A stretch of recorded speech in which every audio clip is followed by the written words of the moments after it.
आज हम डिस्कस करेंगे क्लास 8 साइंस का चैप्टर नंबर 3 जिसका नाम है कोल एंड पेट्रोलियम। इस चैप्टर में हम पढ़ेंगे कि नेचुरल रिसोर्सेज क्या होते हैं, एग्जॉस्टिबल एंड इनएग्जॉस्टिबल रिसोर्सेज क्या होते हैं।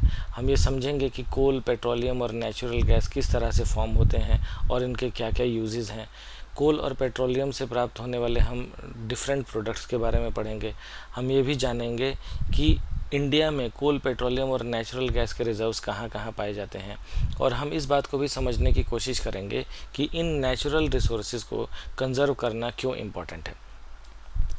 तो जैसा कि हम सभी जानते हैं कि हम अपनी डेली एक्टिविटीज़ में, डेली लाइफ में बहुत सारे मटेरियल्स का, बहुत सारे रिसोर्सेज का यूज़ करते हैं। इसमें से कुछ रिसोर्सेज ह्यूमंस के द्वारा बनाई हुई हैं और कुछ रिसोर्सेज हमें नेचर से मिलती हैं। फॉर एग्ज़ाम्पल, जब हम कहीं ट्रैवल करते हैं तो हम किसी ऑटोमोबाइल का यूज़ करते हैं, किसी मोड ऑफ ट्रांसपोर्टेशन का यूज़ करते हैं, जैसे कि कार हो गया, स्कूटर हो गया। तो क्योंकि इन रिसोर्सेज को ह्यूमंस ने बनाया है, इसलिए इनको हम मैन मेड रिसोर्सेज बोलते हैं। इसके विपरीत जब हम सांस लेते हैं या फिर अपनी प्यास बुझाने के लिए पानी पीते हैं, तो क्योंकि इन रिसोर्सेज को, एयर को, वाटर को हमें नेचर ने दिया है, इसलिए हम इनको नेचुरल रिसोर्सेज बोलते हैं। अब ये नेचुरल रिसोर्सेज भी दो तरह की होती हैं। एक को बोलते हैं एग्जॉस्टिबल नेचुरल रिसोर्सेज और दूसरे को बोलते हैं इनएग्जॉस्टिबल नेचुरल रिसोर्सेज। ये जो इनएग्जॉस्टिबल नेचुरल रिसोर्सेज हैं, ये नेचर के अंदर इनफाइनाइट अमाउंट में मौजूद होती हैं, अनलिमिटेड अमाउंट में मौजूद होती हैं, और ह्यूमन एक्टिविटीज़ से या ह्यूमन के कंजम्पशन से ये ख़त्म नहीं होती। For example, sunlight, air, water etcetera.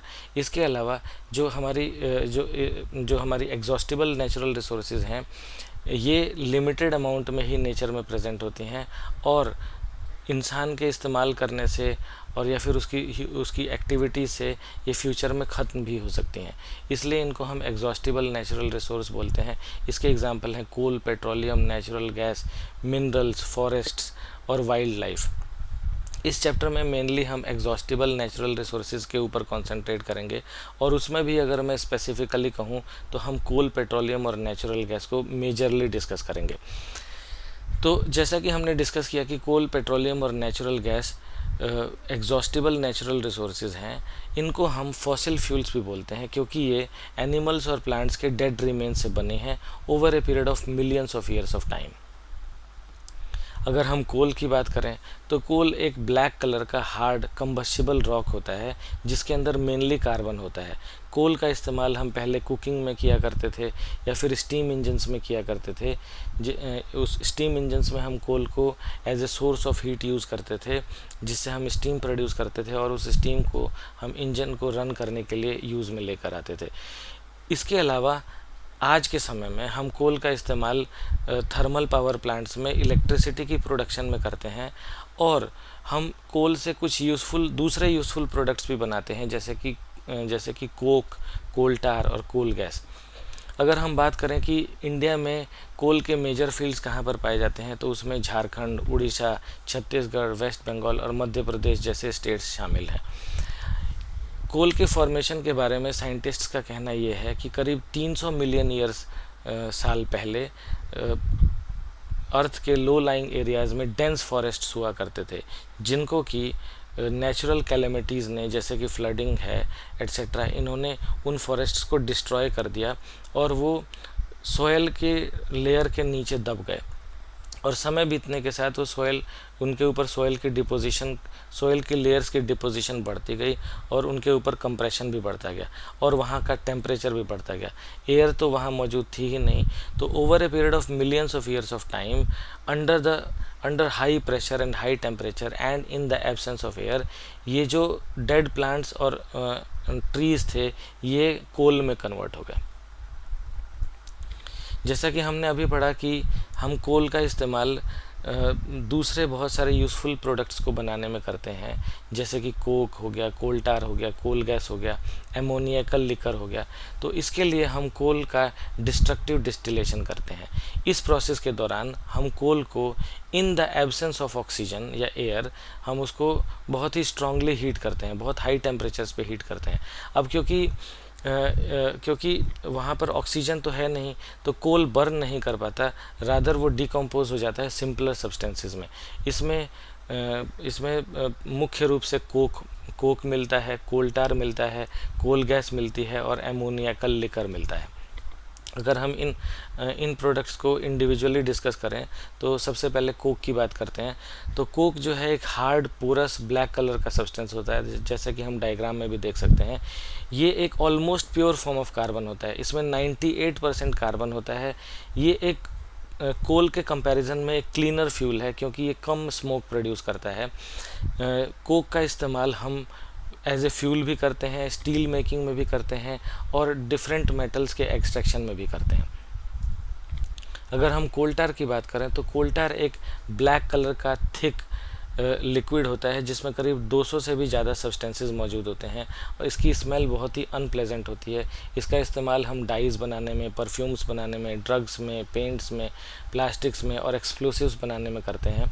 पहले कोल टार का इस्तेमाल रोड के सरफेस को बनाने में किया जाता था, लेकिन अब उसकी जगह पे एक पेट्रोलियम का एक बाई प्रोडक्ट है, बिटुमिन जिसको बोलते हैं, उसका इस्तेमाल हम करते हैं अब के समय में रोड के सरफेस का निर्माण करने में। ऐसा हम इसलिए करते हैं क्योंकि कोल टार जो था उसके अंदर काफ़ी कार्सिनोजेनिक हाइड्रोकार्बन्स यानी कि कैंसर कॉजिंग कंपाउंड्स मौजूद थे।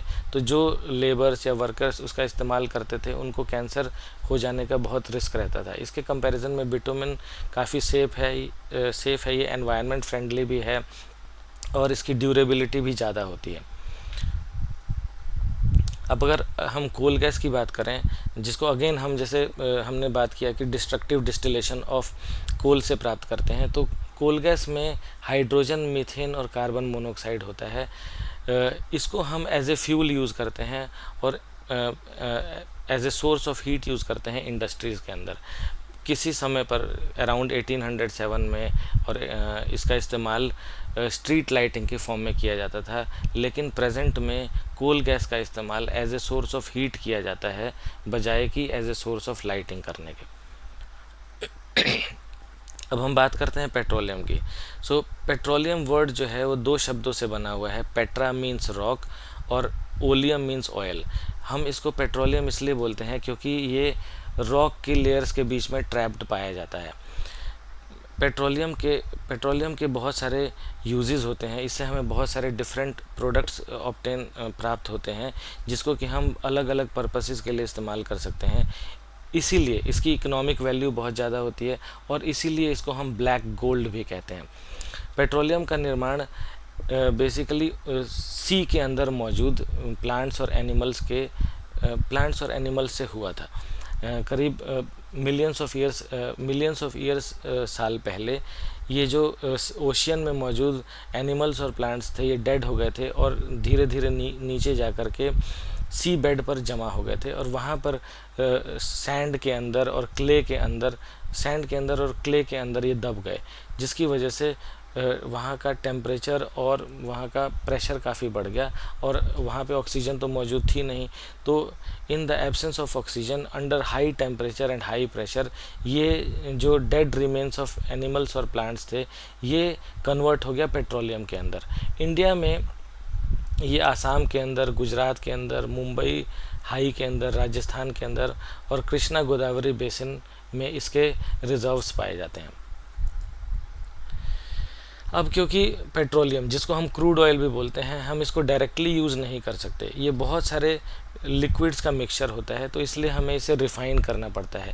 इसको हम अपने कॉन्स्टिट्यूएंट लिक्विड्स में रिफ़ाइन कर देते हैं और उसके लिए हम एक प्रोसेस का यूज़ करते हैं जिसको हम फ्रैक्शनल डिस्टिलेशन बोलते हैं। अब फ्रैक्शनल डिस्टिलेशन प्रोसेस जो है ये इस बात पर बेस करती है कि क्रूड ऑयल के अंदर मौजूद जो डिफरेंट लिक्विड्स हैं उनका बॉइलिंग पॉइंट अलग अलग होता है। इस फ्रैक्शनल डिस्टिलेशन प्रोसेस में हम करते क्या है कि क्रूड ऑयल को एक फर्नेस के अंदर करीब 350 से 400 डिग्री सेल्सियस तापमान तक हीट करते हैं और इस टेम्परेचर पर पहुंचते पहुंचते ये क्रूड ऑयल टोटली वेपर में कन्वर्ट हो जाता है। फिर इस वेपर को हम एक बहुत ही टॉल फ्रैक्शनेटिंग कॉलम के अंदर पास करते हैं और इस फ्रैक्शनेटिंग कॉलम की विशेषता यह है कि इसका जो निचला भाग होता है वहाँ पे टेम्परेचर ज़्यादा होता है और जैसे जैसे हम ऊपर जाते हैं वहाँ टेम्परेचर कम होता चला जाता है। तो बेसिकली यूँ कहें कि ये जो फ्रैक्शनेटिंग कॉलम है ये एक टेम्परेचर ग्रेडियंट को मेंटेन करता है। तो जब इसके अंदर क्रूड ऑयल के वेपर्स जाते हैं और वो ऊपर की तरफ उठना शुरू करते हैं तो धीरे धीरे उनका टेम्परेचर डाउन होना शुरू होता है। तो वो सब्सटेंसेस जिनका बॉइलिंग पॉइंट हाई होता है वो कंडेंस हो जाते हैं, पहले कंडेंस हो जाते हैं, ऊपर उठने के प्रोसेस में वो पहले कंडेंस हो जाते हैं और लिक्विड में कन्वर्ट हो जाते हैं। अब इन फ्रैक्शनेटिंग कॉलम के अंदर ट्रेज मौजूद होता है, तो जैसे ही कोई लिक्विड कंडेंस होकर के जैसे ही कोई basically constituent of crude oil condense होकर के लिक्विड में कन्वर्ट होता है, वो उस ट्रे के अंदर कलेक्ट हो जाता है। फॉर एग्जांपल बिटुमिन जिसका कि बॉइलिंग पॉइंट हाई होता है, वो फ्रैक्शनेटिंग कॉलम के निचले हिस्से में ही कंडेंस होकर के लिक्विड में कन्वर्ट हो जाता है और निचले हिस्से में ही मौजूद ट्रे के अंदर कलेक्ट हो जाता है। इसके विपरीत जो पेट्रोलियम गैस होती है उसका बॉइलिंग पॉइंट बहुत कम होता है और वो फ्रैक्शनेटिंग कॉलम के बहुत ऊपर जा कर के वहाँ पर कूल ऑफ होती है और वहाँ पर वो कंडेंस होकर के लिक्विड में कन्वर्ट होती है और वहाँ पर मौजूद ट्रे के अंदर कलेक्ट हो जाती है। इस प्रोसेस में जैसा हमने डिस्कस करा कि बिटुमिन पहले ही कंडेंस हो जाता है, पेट्रोलियम गैस बहुत बाद में कंडेंस होती है और डीजल और पैराफिन वगैरह जो हैं ये फ्रैक्शनेटिंग कॉलम के मिडल पार्ट में कंडेंस हो जाते हैं।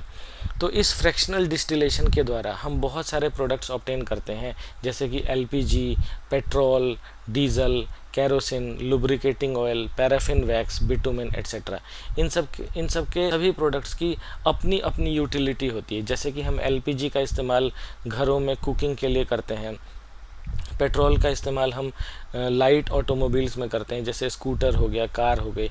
डीजल का इस्तेमाल हम हैवी ऑटोमोबाइल्स में करते हैं और इलेक्ट्रिक जनरेटर्स में करते हैं। केरोसिन का इस्तेमाल हम स्टोव्स में करते हैं, केरोसिन के लैंप्स होते हैं उसमें करते हैं और जेट एरोप्लेन्स में भी करते हैं।